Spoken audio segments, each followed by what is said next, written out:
Hello, everyone. Welcome to the Parlays podcast, where we explore the depths of our artistic community and learn a little bit more about how these wonderful pieces ended up in our magazine. Today, we adventure into lower than usual sound quality thanks to our respectively not sponsored Zoom. My name is Bradley Rist. This is my second year helping out the magazine in the poetry department, but I'm also glad to run the podcast so I can talk to lovely guests such as Corri. Do you want to preface any experience or background information before we dive into See Clearly Now?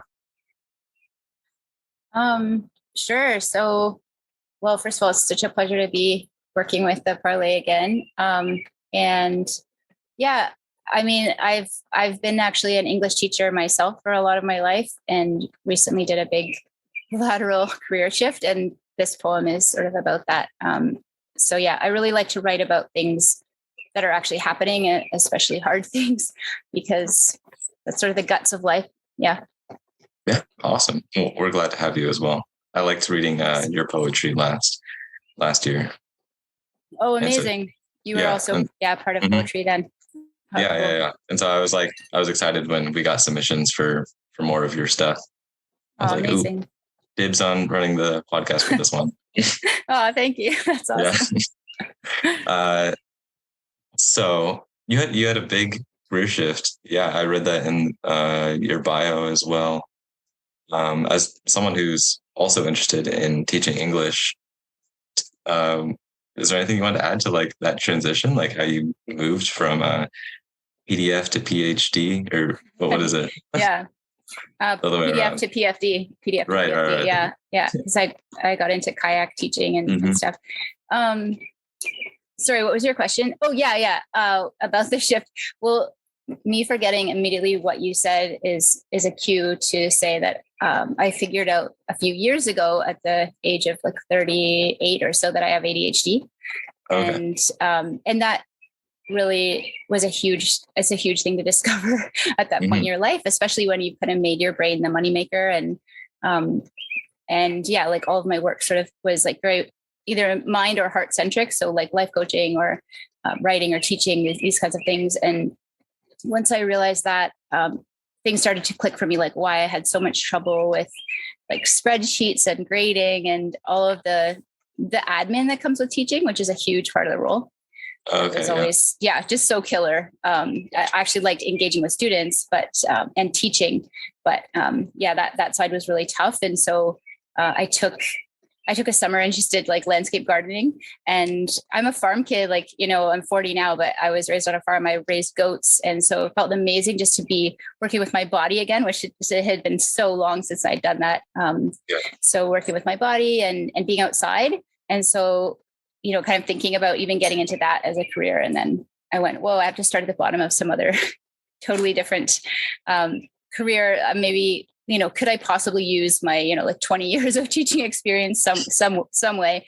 And that got me thinking about outdoor education. And I just spoke to a bunch of people in the field. That's what I would recommend doing. If you're interested in something, it's just interviewing people who do that job and get some really honest feedback from them, like pros and cons and salary and, drawbacks and regrets or their advice. Yeah. And so that's super cool. You just super took advantage of everything you had around you and just kind of like went for it. That's awesome. Would you say that some of that ADHD is like reflected in your poetic style? I feel like it's really unique, and I like it a lot. Would you say? Oh, definitely. Like, yeah. I think, and that's actually, it's only been a few years that I've known about it, and so even though I'm like on meds and I would say meditation actually is equal to medication in my situation and in other people that I know who have ADHD in terms of managing symptoms. But like the way my brain works, I'm leaning into that more and more. Like people find it fascinating. And I'm just like, well, welcome to the neurodiverse brain. Like we just hop around, we see connections in everything. And I've realized that makes for really rich writing because there's always metaphor in everything I see, And so, I think people see it in my writing probably more than I do, because that's just my normal brain, right? Which is how I figured out that I have ADHD, is some other people going, what you're describing is not my experience. And I'm like, wait, what? Yeah, I think it lends itself to be a fantastic form of writing. I feel like we can just see not exactly, but we have a good view of how your brain works, how it jumps, and how you connect things to other things. It's really interesting. So you noticed that as well? Yeah, I feel like I did. I feel like just like the way that like, especially like the parentheticals in the poem as well. I feel like they're just like afterthoughts or like little like inner dialogue that I felt was like really interesting. I liked the I guess third stanza of like you describing the specifics of your prescription. I thought was really interesting. I was like, because I don't know anything about that, but I was like, that's really like funny to just have like an exact statistic and then be like blurry, very blurry. Yeah. Thank you for the clarification. Yeah. Thanks for clearing that up. No pun intended.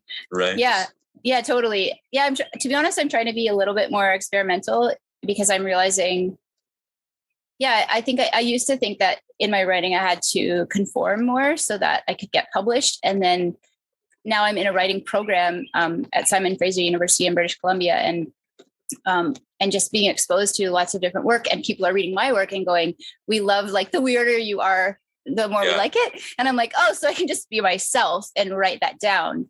Exactly. So it's really been, it's been opening things up for me quite a lot. Like, just sometimes I'm like, I don't know what to say today. Let's just see what I wrote in my journal yesterday. Okay, perfect. Let's just tweak this a little.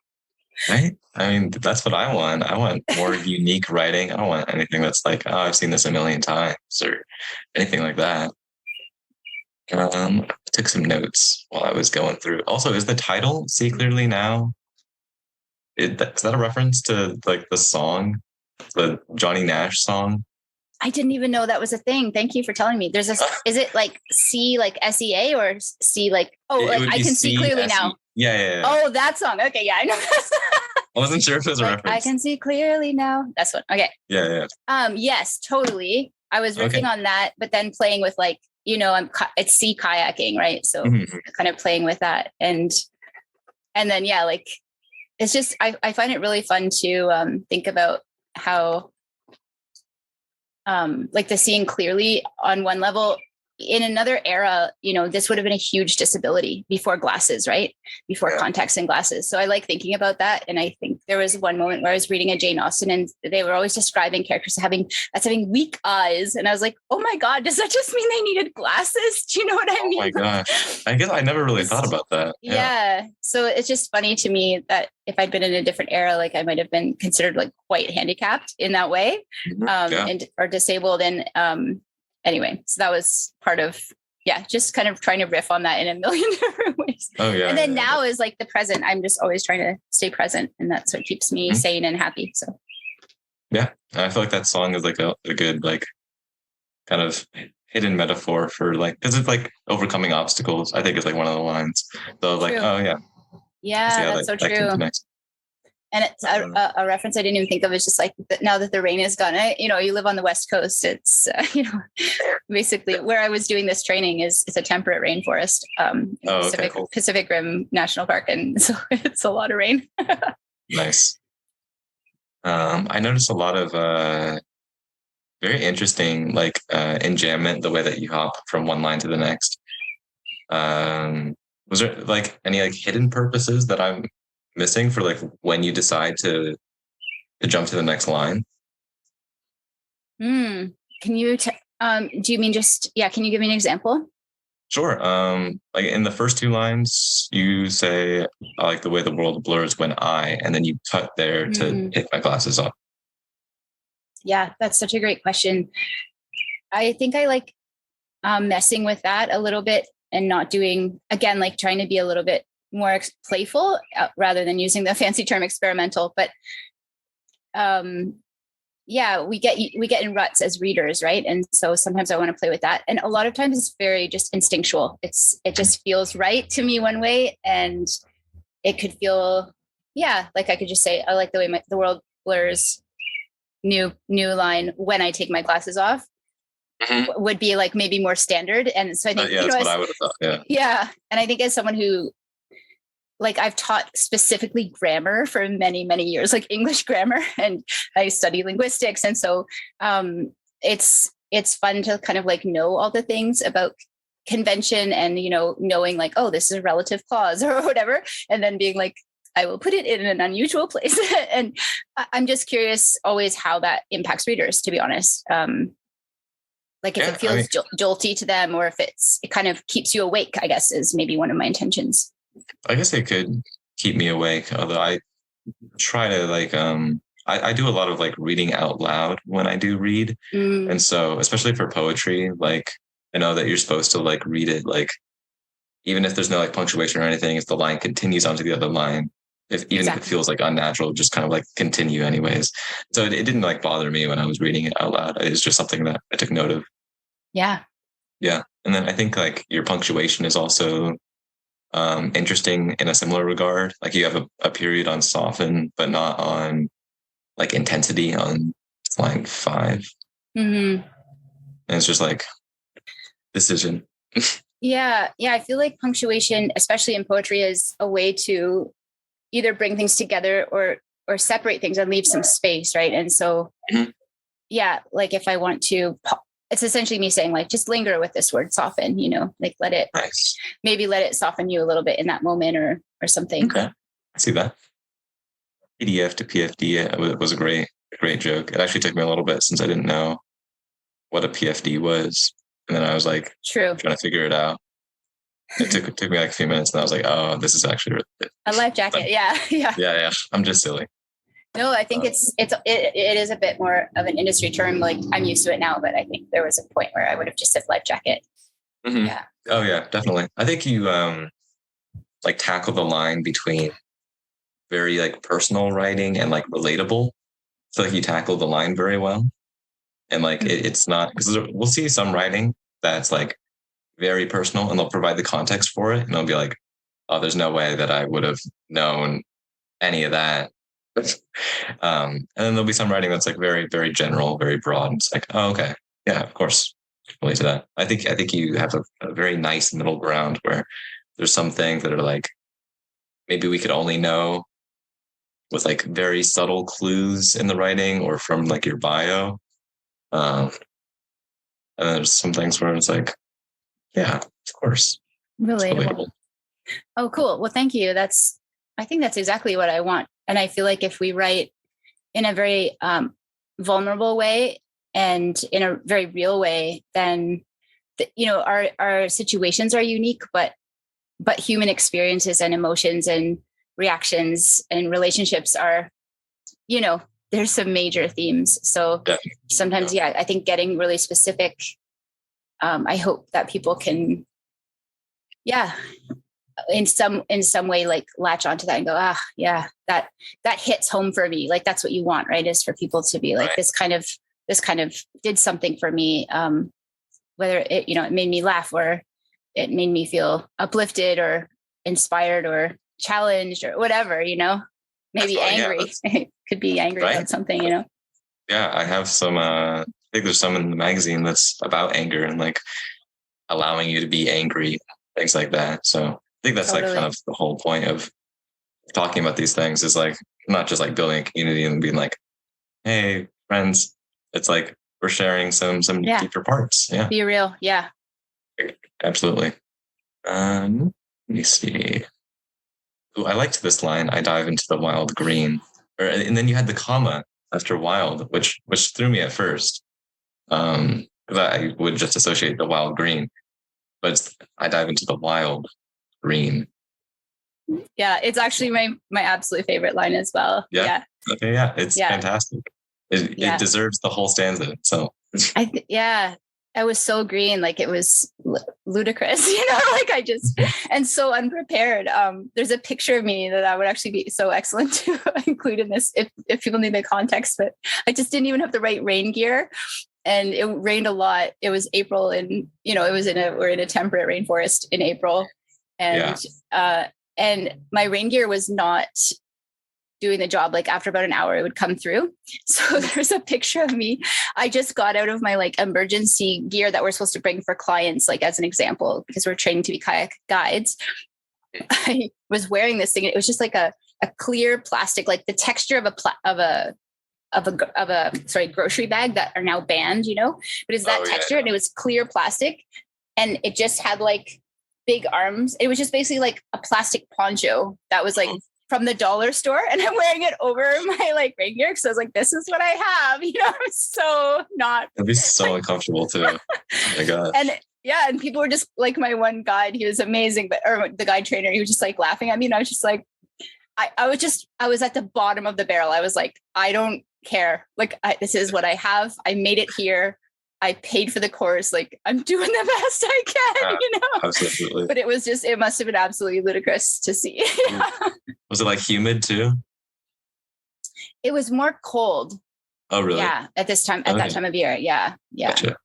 That's nice. So you can't really, if you get wet, then you get cold. And if you get, if you can't warm up and all your clothes are wet, you're like hypothermia situation. So yeah, scary. It was no joke. Like, it was like, let's wear the plastic bag. You gotta do what you gotta do. Yeah. You guys were studying too in this? Yeah. Yeah. So the assistant overnight guide course is a 10-day course, and you do like 4 days on land and water, and you're just learning about like navigation and weather and all the things that kayak guides need to learn in order to keep people safe on the water. And you're doing like skills in the water. And then you do a 5-day, no, that's only 9 days. But anyway, I'm not good at math. Don't pin me down. Yeah, me either. Yeah, that's why we're in English. You do a 5-day trip where basically they try to get you to lead chunks of it, and they're continuing to teach you, and you're continuing to study as you go. So it's a very immersive experience. And like, I was just learning stuff that I knew nothing about, like navigation, like on the sea, like what? And like tides and currents, and doing actually mathematical equations to try to figure out current based on tide. Like, it was just so far over my head that I couldn't even see the surface. Immersive for sure. Probably stressful. My gosh. It was a lot. But then of course we, like, the group bonded a lot too, right? Because I think everyone was feeling pressure. And that's what in the line that says the AOG is like drinking from a fire hose. That was my course. But I think that's true for people already who know kayaking and who've done personal multi-day trips and have done like backcountry camping. And I didn't really have any of that. So I don't know. It was. But you had the book Wild, right? Yeah. Yes. Do you know this book? I looked it up briefly. It's like about travel, or like like a few months trip, right? Yeah. Backcountry camping on the Pacific coast or Crest Trail. Yeah. An amazing book. I've read that book. I don't think I talk about it in here, but in the year before I started all this, I probably read that book 5 times. There was just something there that Cheryl Strayed writes with such emotional honesty, and yet without shame, like about some of the shitty things that she's done. Just the complexity of how she weaves together like her backstory and then the story of the hike and the way she's resolving things as she goes. It's and talks about the landscape. Like, it's just an amazing book. But I guess what I most related to is she's wildly underprepared as well. And she's just like blisters, and not like, her backpack weighs like 3 times as much as it should and all of that. And so, but she still did it. And I think she was like, she felt like a forerunner for me. Like, okay. That's so cool. And so you took the book with you on the trip? Yeah, that was my one comfort, is like for a few minutes at the end of the night with your headlamp on, just reading a little bit. Yeah. That's so nice. And then you have to wake up at 5 a.m. Not everyone had to get up as early, but I felt so behind that I was trying to cram in extra studying on both ends. Okay. What do you mean by like, what does surf landed like mean? Yeah, great question. So when you're coming into shore in your kayaks and there's surf, like there's breaking waves, and you still need to get into shore. So you have to land working with the surf. Yeah. Okay, but I see. Yeah, your kayak is full of gear, like all your camping gear, all your food, all your clothing, right? That's right. So yeah. I never thought about that. Yeah. That sounds like an actual kind of a struggle to get that onto the land, all that stuff. Yeah, it's like a very physically rigorous thing to do, Yeah. like this kayaking stuff. And yeah, like a lot of the program is like learning how to rescue people. You could learn how to rescue someone who had like say fainted, and then their boat tips over and they're upside down in their boat, and you have to rescue them doing something like called a hand of God rescue, which is you grab them, their PFD and their boat, and bring them back to the surface. Oh, wow. So yeah, it's pretty intense. Like you're really preparing for life or death situations. It's not just like, let's chat about grammar, English grammar. It's pretty serious. Yeah, definitely. High stakes. Yeah. And then there's wolf prints on the sand. Yeah, it was so cool. That's there's a pack of wolves. Yeah, there's a pack of wolves that lives on Vargas, and I didn't get to see them. So some of my classmates saw them on the beach when they went around like to a different beach one morning. But I just saw their prints, and that made me feel very. There's something about like being in the wild, right? That is, it's so. Yeah, I don't even know. It just hits this like primitive chord inside you that feels so right. And I think that's because, we come from the wild and, Right. built up this civilization, but there's something so like pure and sacred about it, and raw and rugged and scary as well. Yeah. Yeah, absolutely. If anything, I feel like this poem makes me want to just like go kayaking and like, just explore. Oh my gosh. Just recruiting people for kayaking now. It's working. And then you circle back around to your like, it was like contact lenses, right? At the end. Yeah. It's so lovely. I think that's what sealed the deal for me on this poem. I was like just like loving like just like the funny little goofy vibes of just like you and your journey. And then we circled back around to like that theme of you seeing, you being able to like perceive the world in such a genuine way. Yeah. And thank you for saying that. And I love that line, receive the world. I also just like how there's such a like, for all the lofty like thoughts about the wild and stuff, it just really comes down to like, damn it, I need to get my contacts in. And I'm like on a beach and there's a creek, and that's how I'm doing this. And it's just like, It's almost impossible, but it's like just one of the many, like 100 things you need to do to prep for the day.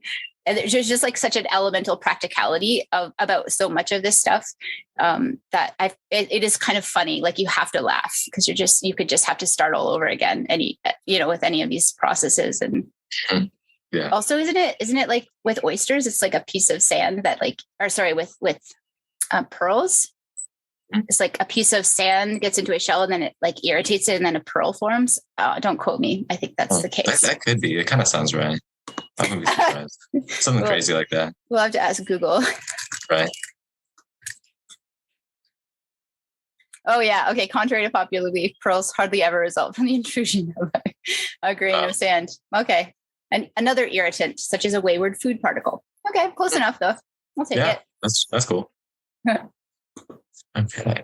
Was there anything else that you wanted to add, like context wise for this? I think for the listeners to know.